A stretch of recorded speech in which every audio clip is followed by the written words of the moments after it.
Welcome back, Mitford Pottery. So this is a continuation on our agateware mugs, basically. I think we're going to make some mugs out of them. So, previous video, we've prepped a few different colours. We have a pink and a blue agateware clay ready. We're now ready to throw, so we go to the wheel, get you in position. So we'll start with our blue. So that's 500, well, it's just over 500 grams of blue and plain ES5 white stoneware clay.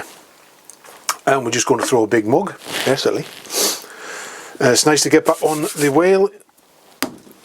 Haven't been on for a while. Hopefully I'll not kick the camera too much. And we'll talk our way through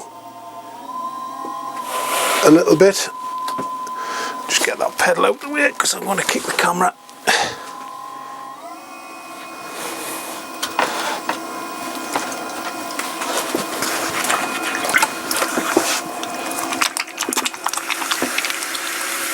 So with agateware, everything goes the colour that you're thrown with, basically, or that you've coloured it with, until we scrape it back. You'll find the clay is a little bit stiffer because we've added a lot of dry material to the clay, so it tends to stiffen the clay up a bit. But as always, as you can see, the hands are blue already. As always, we will cone it up.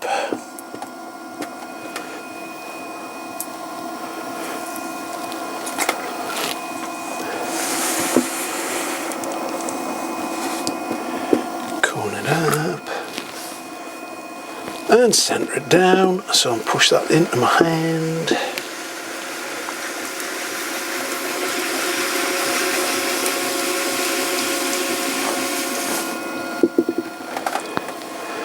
Like that.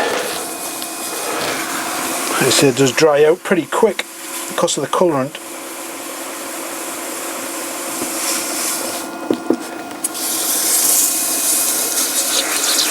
So I've thrown it on bats.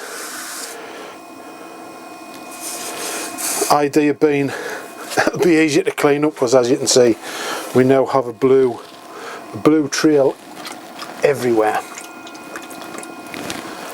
I was going to do the red ones, but we'll see how we go. So we've centered. Again, we break in as normal. If it dries out, a little bit of water in. Push to the bottom. That. Open the bottom of your mug out, so we push the floor to one side. So we go a little bit further than we want because we're going to push the clay back in. Smooth the bottom off, get nice compacted.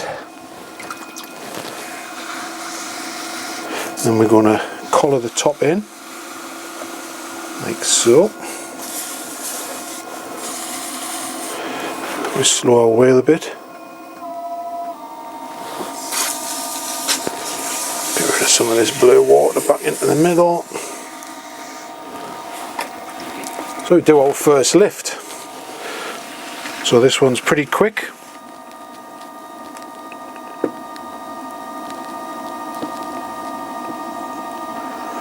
Get our sort of volcano shape there. Collar it in a little bit more. We'll slow our wheel a bit more. Do another lift. So push in, grab the clay.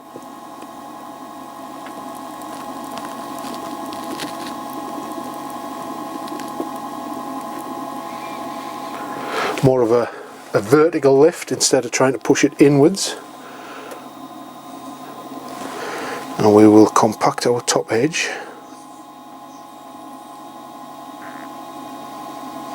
So now we're on to our third lift, so we want to be thinking about our final shape. And again, step the wheel down even slower. So this time we're going to push in, push out, get a lot of clear.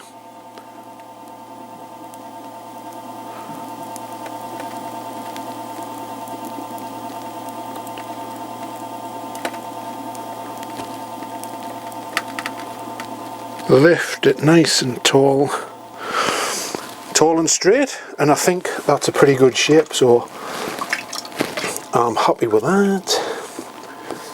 Try and get rid of some of this blue off my hands.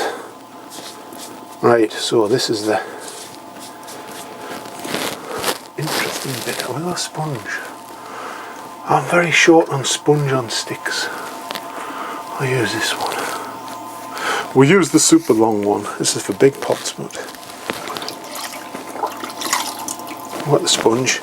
So get rid of the water out the inside, like that.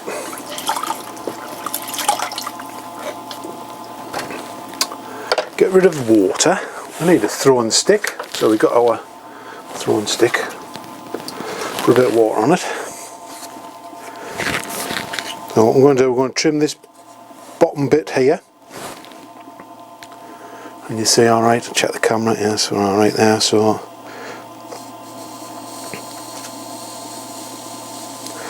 push that all the way to the wheel, like that.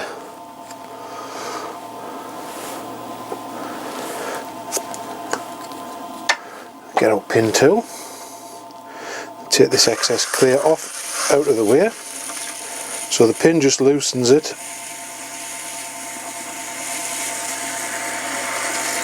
like that. And what I'm doing, I'm keeping all this coloured clear to one side. So my plan is, because it's still quite wet, we can reconstitute that into handles or thumb rests on top of our handles, which I've done on cups before. So I'm going to clean this excess clay off here. Little undercut over there, like that. We'll get our sponge, have a clean up.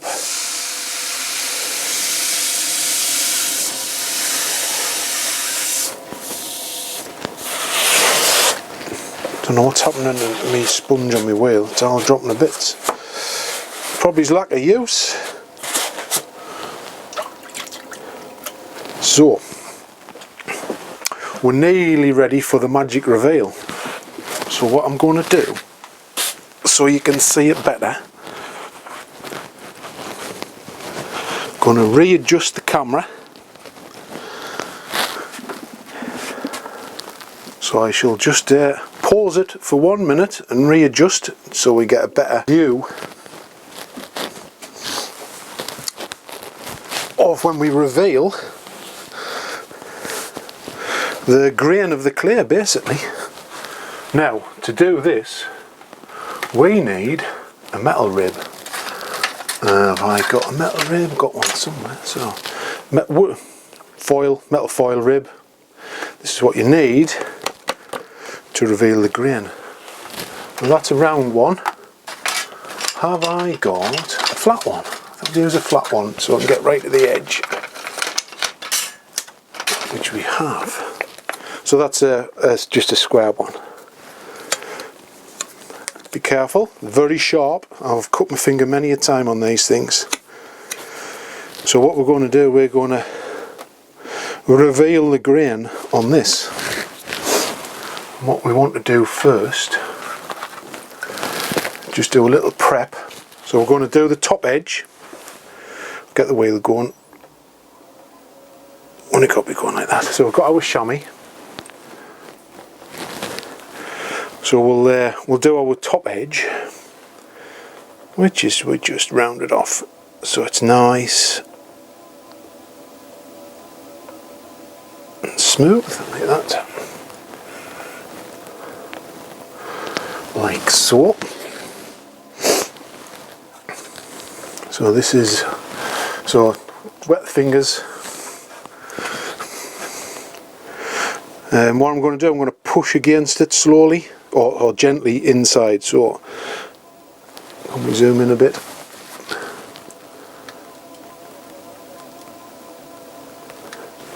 And you'll see the grain appear.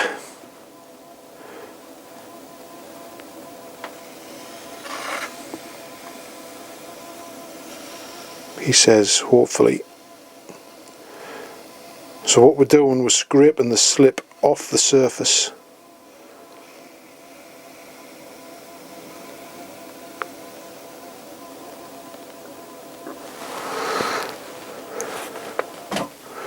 To reveal the grain in there, if you can see it.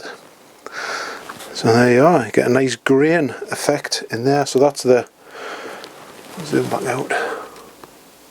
Oh, wrong way, I always do it the wrong way. So that's the blue slip that comes off. So like I say, I'm keep that to one side so we can make our thumb rests out of that. And that is it. A blue agateware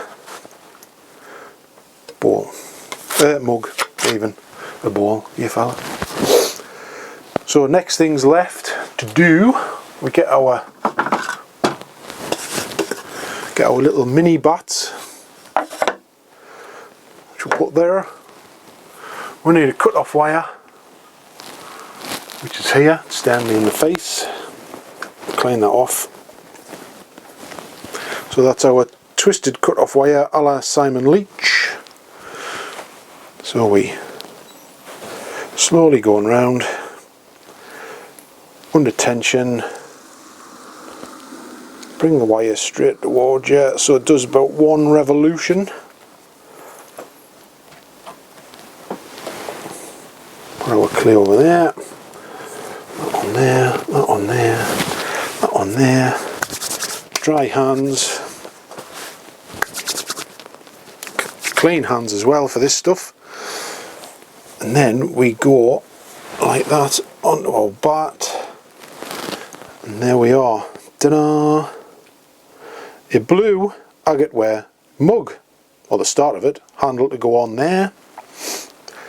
As you can see, that's the sort of pattern you get. 3 days later. Okay, just to sum up on our blue agateware mug, we've done a little bit of prep and trimming on it. So just to catch us up, so we've extruded a handle, which is now on our mug. So we have attached it. We have a little bit of remainder of the blue agateware, which has been made into a thumb rest. And also we've got like a little sprig, which is the Midford Pottery logo. So instead of impressing it into the clay, I've impressed it into a little button, and so that looks quite good. It could be a way to go with cups, because sometimes if you press it into the bottom and they're a bit too thin, you get like a dimple in the bottom of your mug. So try to avoid that. So also them, if you have a carved foot which is deep enough, they fit nicely into the carved area as well, which I will try to aim at on the next one. So that's it, blue agateware. There you go. Nearly dry. Handle hasn't cracked as far as I can see, which is good. So goes in the kiln soon. Remember, clear's the way. See you in another video very soon. Bye for now.